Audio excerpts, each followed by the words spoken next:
వెంకటరెడ్డి గారు మీరు ఏ రకంగా చూస్తారు? మున్సిపల్ ఎన్నికల నగార ఏ క్షణమైనా మోగేటటువంటి అవకాశం ఉంది. అటు ప్రభుత్వం నుంచి పార్టీ పరంగా రెండు రకాలుగా కూడా కాంగ్రెస్ ముందుకెళ్తున్నటువంటి పరిస్థితి. ఇప్పటికే సీఎం యొక్క జిల్లా పర్యటనలు స్టార్ట్ అయ్యాయి. ఆదిలాబాద్ జిల్లాకు కురిపించిన వరాలు చూసాం. అఫ్ కోర్స్ అన్ని జిల్లాలో కూడా అదే వరాల జల్లు కురిసే అవకాశం కూడా కనిపిస్తుంది కదా. ఏంటి బీజేపీ ఏ రకంగా సన్నద్ధమవుతుంది? ఇప్పుడు ఒకటే అండి, బీజేపీ ముందు నుంచి మున్సిపల్ ఎన్నికలకు సంబంధించినటువంటి ప్రకటన కోసం ఆతృతతో ఎదురు చూస్తున్నటువంటి ఒక సందర్భం మాకు ఉన్నది. వల్ల ప్రజా ముఖ్యమంత్రి గారు ప్రజలకు వెళ్తున్నారు అంటేనే ఎంత బలహీనపడ్డారు, ప్రజా వ్యతిరేకత ఉందనేటువంటిది చాలా స్పష్టంగా కనపడుతున్నటువంటిది. రాజకీయాల కోసం ఇది మాట్లాడండి. ఎందుకంటే గ్రామ పంచాయతీ ఎన్నికల్లో కూడా వాళ్ళు వేసిన లెక్కలు 2000 సర్పంచులు అధికంగా న్యూట్రల్ గా ఎన్నికైన, ఏకగ్రీవంగా ఎన్నికైన వాళ్ళు, లేకపోతే ఇతర పార్టీలు రెబల్స్ గా ఎన్నికైన వాళ్ళందరినీ కలుపుకొని ఆయన 66% అని చెప్పుకున్నాడు. నిజానికి వాస్తవాలు మాట్లాడుకుంటే గత కేసీఆర్ గవర్నమెంట్ లో కానీ, అంతకుముందు రాజశేఖర రెడ్డి గవర్నమెంట్ లో కానీ, టీడీపీ గవర్నమెంట్ లో కానీ అధికారంలో ఉన్న పార్టీ 75% కంటే తక్కువ సర్పంచులు గెలవలేదండి. ఆ గెలుపు అనేటువంటిది చాలా స్పష్టంగా కనపడుతున్నటువంటిది ఏంటంటే వాళ్ళు ఓటమి వైపు ప్రయాణం చేస్తున్నారు, ప్రజలు అసంతృప్తి ఉంది. ఒకవేళ సర్పంచ్ ఎన్నికలకు సంబంధించినటువంటిదే తీసుకున్నట్టయితే దాంట్లో వచ్చినటువంటి అభిప్రాయాన్ని మళ్ళీ ఎంపీటీసీ జడ్పీటీసీలో వాళ్ళు వెనక్కిపోయినారు. ఎందుకు పెట్టలేదు? ఎంపీటీసీ జడ్పీటీసీ సెలెక్ట్ చేయకుండా ఇప్పుడు మున్సిపాలిటీకి ఎందుకు వచ్చినారు? కేంద్ర ప్రభుత్వం ఇవ్వాల్సినటువంటి సుమారుగా 3000 కోట్లు రాష్ట్ర ప్రభుత్వానికి రావాల్సినటువంటి దాంట్లో 2450 కోట్లు గ్రామ పంచాయతీలకు డబ్బు రావాలి కాబట్టి ఏదో అటో ఇటో దాన్ని ముగించినాడు కదా.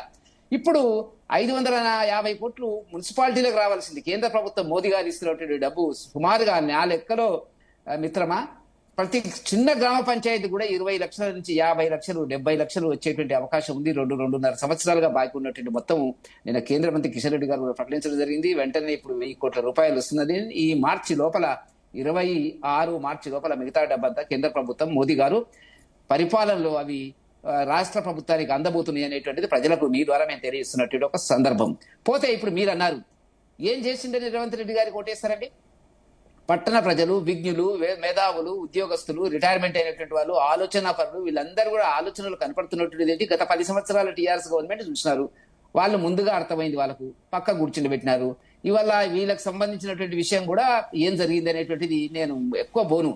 ఎందుకంటే 6.5 లక్షల మంది రెగ్యులర్ ఎంప్లాయీస్ ఉన్నారు, 4 లక్షల మంది రిటైర్డ్ అయిన వాళ్ళు ఉన్నారు. మొత్తం 10 లక్షలు ఇంటూ 4-5 లెక్క పెడితే కూడా 50 లక్షల మంది పూర్తిగా ప్రభుత్వం మీద తీవ్రమైన అసంతృప్తితో ఉన్నారు. ఆయన ఒక డిఏ ఇచ్చి సన్మానాలు చేయించుకునే పరిస్థితికి రావడం జరిగినటువంటిది చాలా దారుణమైన అంశం అండి ఇది.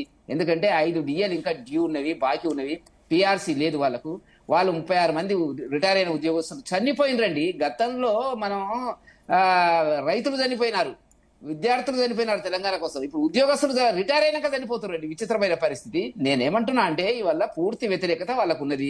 రైతు బంధు అయితే మరిపించినాడు, అది ఎక్కడుందో ఏముందో ఎవరికి అర్థం కాని పరిస్థితి ఏర్పడ్డది.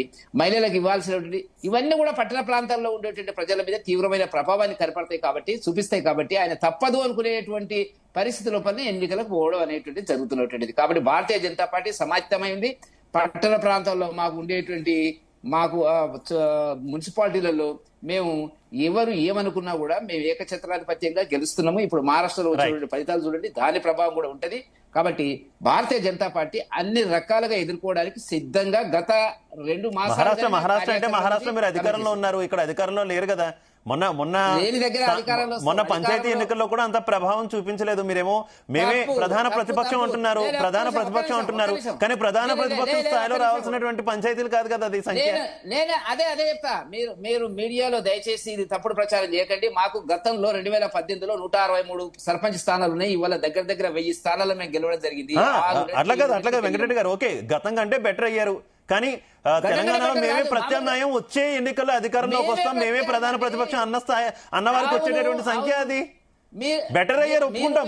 ఖచ్చితంగా బెటర్ అయ్యారు. దీంట్లో తప్పుడు ప్రచారం ఏం లేదు. బెటర్ కాదు, బెటర్ అన్నారండి. దాన్ని చాలా వేగంగా ముద్రితంగా మేము ముందుకు వచ్చినాము. 8 పార్లమెంట్ సీట్లు గెలిచినాము, ఎమ్మెల్సీ సీట్లు గెలిచినాము. గతంలో మున్సిపాలిటీలో హైదరాబాద్ మున్సిపాలిటీ 48 సీట్లు గెలిచినాము.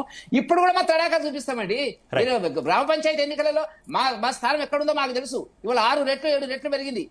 ఇప్పుడు ఆరోగ్యం ఎట్లా టెస్ట్ చేస్తారండి? నిన్నటికి మొన్నటికి ఎల్లుడికి ఆరోగ్యాన్ని టెస్ట్ చేస్తారు. విద్యార్థి యొక్క మార్కులు కూడా గతంలో వచ్చిన వాటికి ఇప్పుడు వచ్చిందని టెస్ట్ చేస్తారు.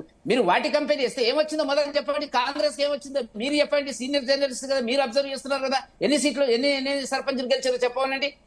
అప్పుడు సమాచారాన్ని తీసుకుపోతున్నాడు ముఖ్యమంత్రి గారు. ఏమంటారు?